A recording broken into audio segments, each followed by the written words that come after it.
Okay, wow, I'm getting a bit of feedback in this headphones. It's kind of weird. For some reason I felt the need to take off my hat. I'm kind of talking quietly. I'm not used to talking outside. There's always that perceived like, hey, what is he doing?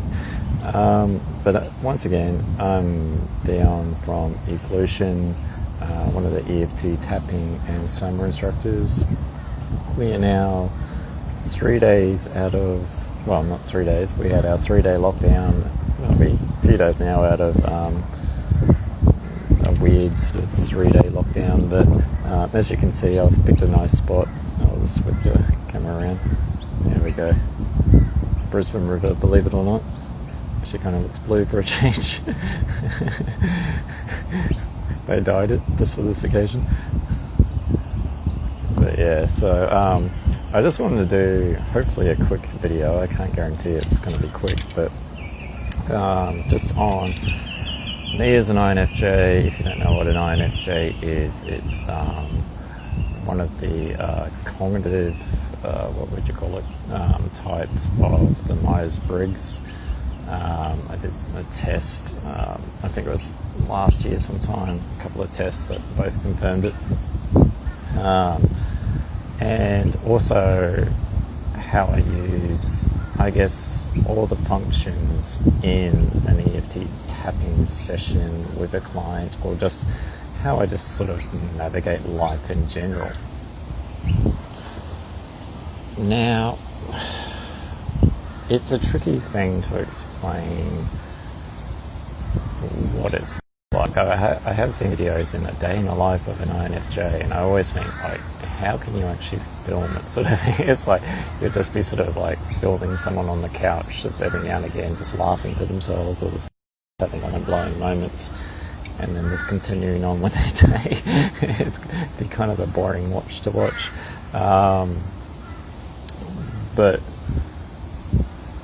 I guess because I'm no Myers-Briggs professional or anything like that, I can't really speak too greatly on the subject, but I guess I can break it down as in like the I, N, and F and J components. So I'm going to do my best, but I'm probably going to butcher it. Is I, of course, is introversion, which is kind of my hesitation of being outside filming. The N is actually introverted intuition. I'll get to that. That's going to take a bit. The F is extroverted feeling, and the J is like a judging. The J I actually haven't really, for some reason I don't really look into it much. I think it's like your values based or something like that. So it's not like judging as in like you're judging the person. I think in a way, like maybe, like you're judging the values of things or something, rather than a perceiving of something. Yeah, I can't speak too greatly on the J part. The introverted, I guess everyone knows introverted and extroverted sort of thing. Like the of course, if you don't, I'm just assuming people do. The introverted part is like you need time, like being in big crowds, for example, is kind of like draining. And for some, I guess, introverts, it's more draining than others, or just maybe upbringing and that is just more draining. And you sort of need that alone time to recharge and recoup. And the extrovert, I guess, gets their energy from being, or their exuberance from being out there with people. Like, it's like kind of everyone's just playing off each other's energy sort of thing, whereas the introvert is like out there and it's like for a limited time really sort of thing, and then you have to go recharge. I think, and there is other parts, and I think there's the tertiary, what is it? It's the thinking. There's a thinking one in there. It's like you've got your most dominant. Like for me, introverted intuition is my dominant, and then you've got extrovert feeling. But there is I can't remember if it's auxiliaries functions is the correct term, that there's thinking, and sensing is actually like my inferior function, as in like being outside, being actually aware of most area things. Like there is like a funny thing where it's like, there was once where we could, like last year, like because I go to a Taoist temple, and we couldn't actually go there for a while. We had sessions online, and then finally I got to go back to the temple, and it's like, it wasn't until like I was so much in my head that when there's a plane overhead, it's a 9:30 flight, I'm running late. They can wait. I wasn't aware that when I was in the temple, it wasn't until I smelt, like I got a really big whiff of the incense in there sort of thing, that I realised I was back in the temple, and we'd been away for quite a few, if not months, at that stage, because they had sort of not a lockdown, it's just like you couldn't go places. So yeah, like the sensory world is not my, like, and the other things like your own personal care and all that, like I'm vaguely aware that, you know, I haven't eaten much today, so I'm kind of hungry, and it's like, but it's like not a pressing need sort of thing. Well, it is, but you know, but I guess the dominant functions, and I'll tie this into like with the EFT tapping, and how, like, if you were to have an EFT tapping session with myself, how I'm actually using it in the actual tapping sessions. It's probably what I should have said started off. But that introverted intuition, that's the hard thing. Like if you were to do a day in the life of an INFJ, for example, that it's hard to actually explain, or well, even to verbalize, and I think that's why I struggle so much to come up with, like, it's like knowing the answer but not being able to explain it, or knowing the answer but not knowing how you came up with the answer, sort of thing. It's like, here's the answer, but not like for people that need concrete or steps or something like that. It's like it's the answer, therefore, and normally, like, and I normally, like I said, like with the lockdown, intuitive tapping chat, that I was hoping I was not right about the QR code thing, and I'm still waiting on that. I haven't called it yet, but and it's a sense of not being right on something that is kind of negatively impacting someone. It's like you don't want to celebrate that fact. It's like, yeah, I was right, you had that thing, and it's like, it's kind of a dicky thing to do. It's just, but where I was going with that is, like, if you can sort of say, hey, this was actually the outcome and it proved to be right, I'm not happy that it's right because it's a negative outcome, but I have no way to actually explain how I came to that outcome. But in a sense, I kind of do, in the sense of like how you come up with like these somewhat, it's not predictions in like sense or anything like that. It's actually quite concrete in the, like, how to explain it. And I'll have to also explain, when I'm looking around and also like looking up, waiting, it's kind of like, think of like your brain, if we want to put it in computer terms, think of your brain as you have your hard drive. A lot of your memories are just there, you can access them, they're on hand sort of thing, or thoughts or whatever, or opinions on things, and you can just go, okay, it's right there on the hard drive sort of thing. With myself, with the introverted introvert, it's kind of like the information is stored in like a cloud server sort of thing, and it's kind of waiting to act. You're just sort of pausing to on search whilst it searches for this big interconnection, this big stored information of stuff.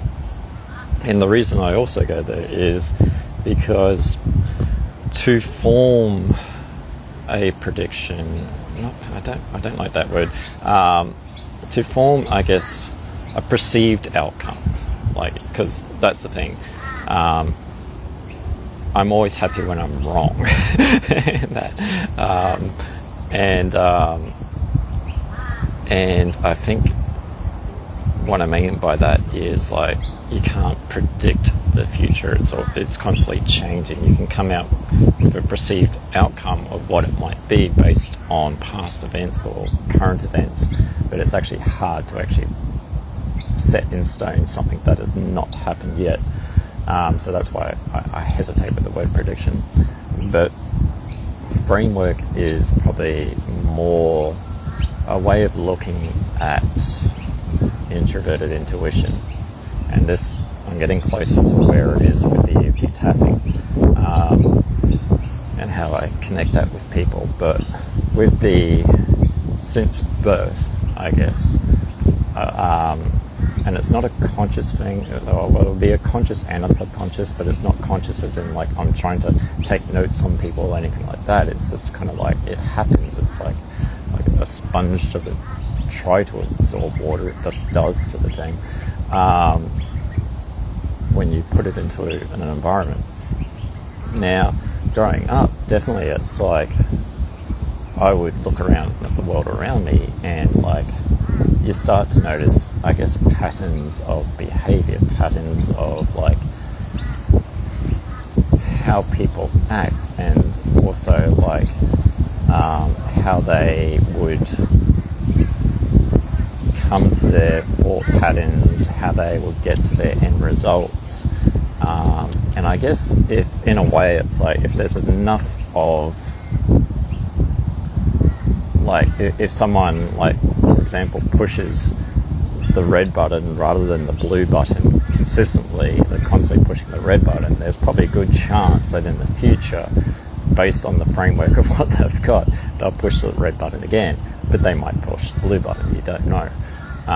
So I guess, like, what I'm trying to say is, like, forming, like, all these patterns of frameworks, behaviors, and not just, and then it tends to play on to other people. So you might be around one person, for example, and that pattern of behavior starts to mimic, or not mimic, but I guess be very similar to other people's patterns of behavior. And that's where everything starts to connect together. Like, all these people's very idiosyncrasies, I can't say the word, I'll pause on it. Idiosyncrasies, almost had it. Syncrasies, is where it actually all starts to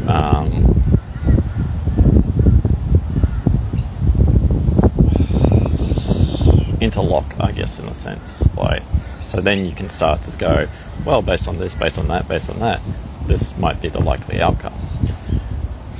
And it can also happen with world events. It can also happen with, like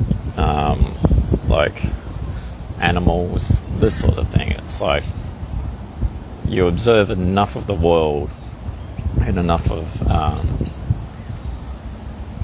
behaviors, whether they're human or not, and you start to form things, you start to see things. And then, but that's sort of like, I guess, with human behavior. The other weird thing is, it's like with the introverted intuition is you sort of, like, you could be washing dishes or doing something, then all of a sudden something, it's kind of like sorry, Ant, get off my arm, thank you. Trying not to squash it. But you could be, like, washing dishes, you could be doing something completely mundane, watching TV, you could be actually even listening to someone talk, and then all of a sudden it's kind of like it's kind of weird to explain the feeling. It's kind of like probably that eureka moment sort of thing, of, like, something explodes, of, like, aha, that has joined that dot, and that makes sense, and now I've actually solved this. And it could be, and sometimes like there is that cliche thing, it's like, oh, INFJs could change the world or whatever sort of thing. It's like there are sometimes those moments, and I kind of find, and even the rareness and all that, I kind of find a bit cringy, but like there are times where I do have thoughts, or I guess revelations, or just a series of dots join, and it's like, crap, it's like that all makes sense. It's like, whoa, and it's like, well, back to Washington, and that's about it. And that, I guess, gets washed away into the ether of whatever it is.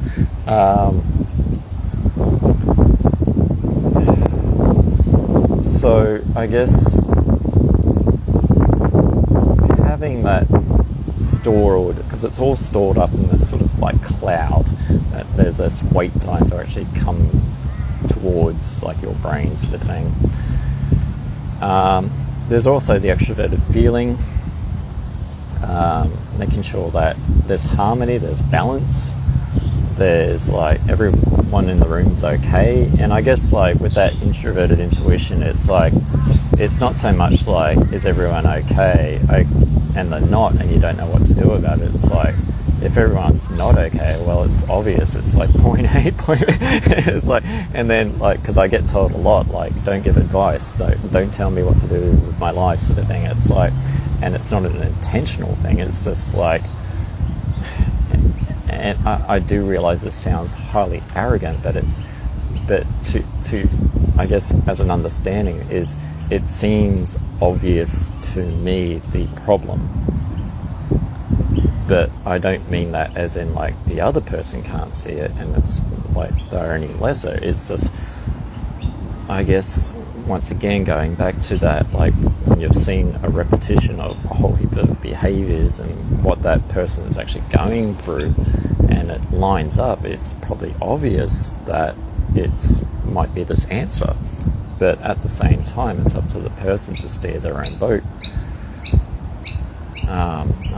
It's like I could probably come up with the solution, or what might be, well, not so much the solution, but I guess point out what might not be working. But at the same time, I can't actually fix it for the person. That's up to them. Being surrounded by birds.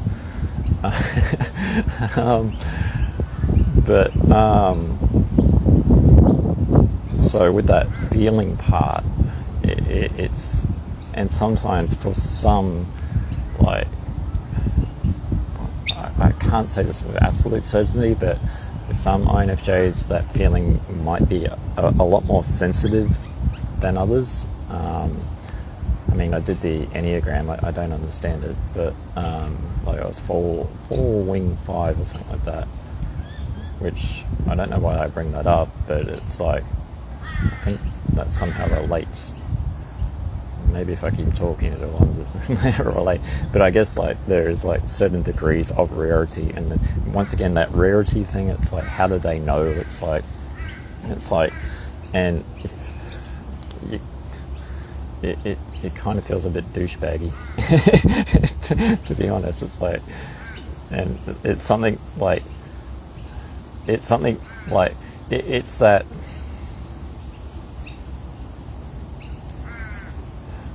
Like, I've been told it's a gift, like, because it can help people and all that.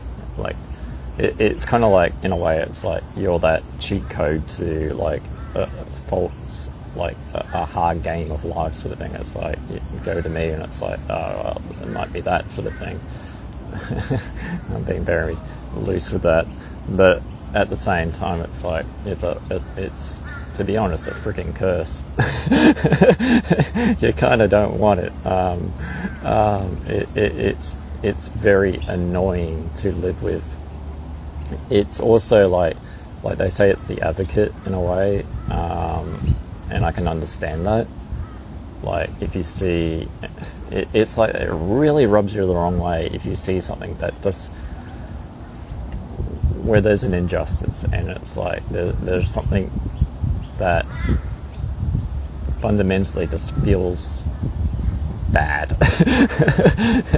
Like not that the thing that's being done is bad, but that need to step in and say, yeah, no, let's maybe either pull your head in, or let's try and work this out, sort of thing. But there's like that part where like you want to switch it off, like that intuition, that need to do that, or the need to like just to look at that person and go, yeah, well, that might be the issue, sort of thing. It's friggin' annoying, and it's not something that you kind of want in your life in a way. It's because it's not optional. You can't turn it off.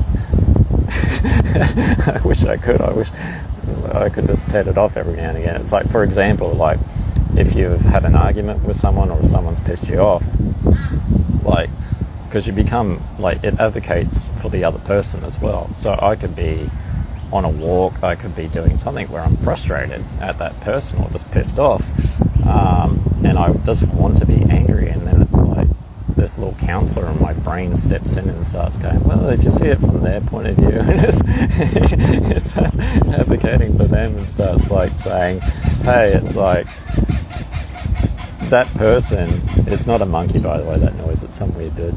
I kind of wish it was a monkey. But if that's the thing, you can't just be angry at a person because you're constantly seeing it from their side as well. So it's like you can't even be biasedly angry. It sucks. But I guess in a way, how I would use this in an EFT tapping session is sometimes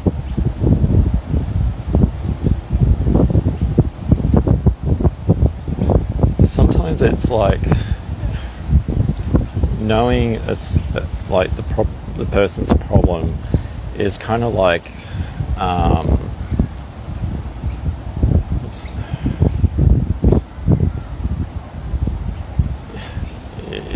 it's a weird metaphor, but like ripping the band-aid off when they're not even ready for it, or like or setting the person's broken arm without their like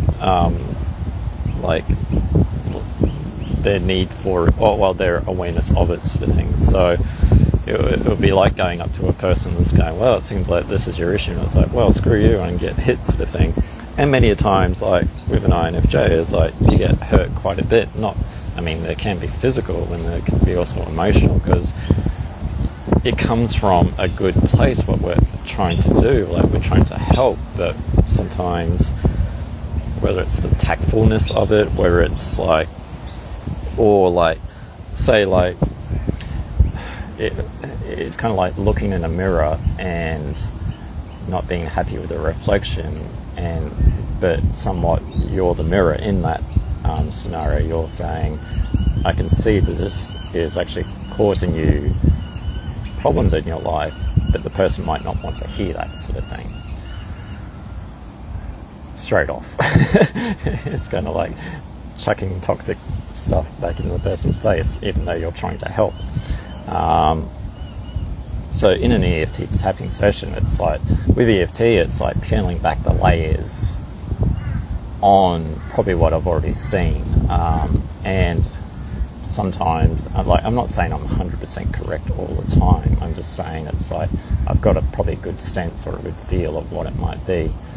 And but with the EFT, it's kind of like that peeling back of the layers, because like also with like trauma or trauma recovery sort of thing, it's like that tightly wound spring, and to release that tension like all like once, sort of thing, that tremendous energy that is stored in the body, it can be quite damaging for the person and probably for people around them, sort of thing. It's like that's a lot of stored up stuff in the body that has been sitting there for quite some time, so it deserves the respect that it had, that sort of has put it there to slowly release it. So definitely with EFT is that slow release, it's that slow dropping of the cortisol, that slow taking the I guess, the charge out of the electricity, out of the stored memories that are in that brain sort of thing that are causing so much discomfort,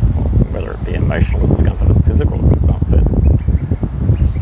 So I guess with the EFT and combining it with the INFJ, you've probably got a person that is helping, and I guess that's why I put healing guides, is like on the Eflowtion website, is like just help guiding you towards that center of the onion sort of thing, helping you peel back that layers with a person that probably has a good sense of what might be the issue. And also the other aspect is, like, some people don't want to peel back those layers. It's quite hard. There's like a rigid mask that is, I'm not talking like your face model, like a rigid mask that is on that person's face where they don't want to go there. And with EFT, there are many different techniques where you don't have to go there, but we can sort of reduce the hardness of that mask, so we can actually get to the core of the issues, the core of the onion. So I guess as an INFJ, and once again, it's like, don't, like, I say INFJ and I use it as a point of reference, a point of, like, it doesn't define me as a person. I've had many different labels given to me by the medical community over time, but I guess it's like, it's probably the thing that's made the most sense if I was to be given a label of how I do function. It's probably the thing that's made the most amount of sense, and also has helped give a sense of understanding of oneself. But at the same time, I think it's also important for all labels not to be defined by it.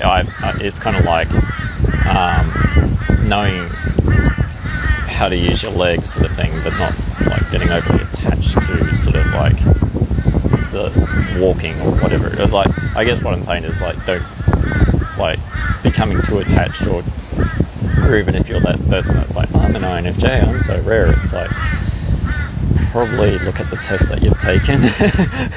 If it's probably like something like the 16 personalities or something like that, maybe look at other tests, and that, because it's not I guess uncharacteristic. But yeah, I probably won't go on for too much longer, but what I guess the upshot is, with the INFJ and the EFT tapping, I'll help get you there. I'll help give a sense of understanding. I'll be very metaphorically driven in my speech, and sometimes these metaphors are a way of softening the blow, of not like saying, it might be this. and sometimes people do need that. It's like, that's what I'm starting to understand, is sometimes people do need that very, whether it's concrete or just, here's the news. But I guess it's like, I don't want to hurt your feelings because it hurts my feelings. So I'll use this long-winded metaphor to actually explain it. But some people do switch off in that sort of thing. So that's something I've got to learn. But sometimes the metaphors do work. But so yeah, I guess I'll end it here. And but yeah, if you're looking at Eflowtion, if you're looking at the EFT tapping and the Soma breath, and with the Soma breath is, I don't script. It's like I tried to script, like, for the journeys. Is like, because as soon as like the music starts and I have a script in front of me, I actually forget about it. Like, I'm too much into the music. So like, that is also introverted intuition at play. I'm basically going with the flow of the music, but also tailoring it to your needs and how you actually want to do your journey, whether it's an awakening journey where we work to re-imprint negative old beliefs, or the energized meditations. where it's like definitely it's like all the health benefits. It's really good. Or with the EFT is like peeling back those layers and reducing that stressful stuff that's in the body to live, like with the EFT an acronym, emotional freedom, having that freedom in your life. So yeah, if you're interested, synchronous. I was going to try it. I'm not giving up on that word. Sorry, it's been floating around this whole time, but there is that INFJ perfectionism. But once again, I'm from Eflowtion, and if you're interested in reaching out, and we have halved all of our prices and all that, so it's still definitely a good time to given with all the COVID stuff. A good time to reach out and get some, I guess, restorative balance in your life and reduce and transform your life and become a new, better person. So I'm Dion from Eflowtion, and look forward to seeing you in the next one. Now, I'm going to stop going live.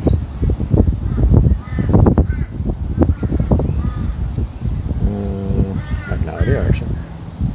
Let's look at the water while I figure it out.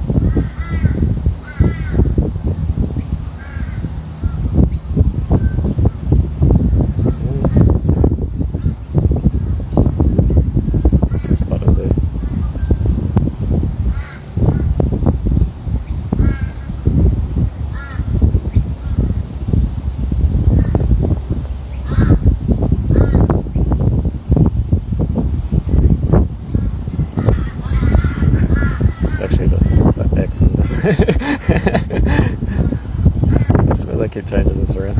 Maybe it's just been that way the whole time. Alright, catch you later.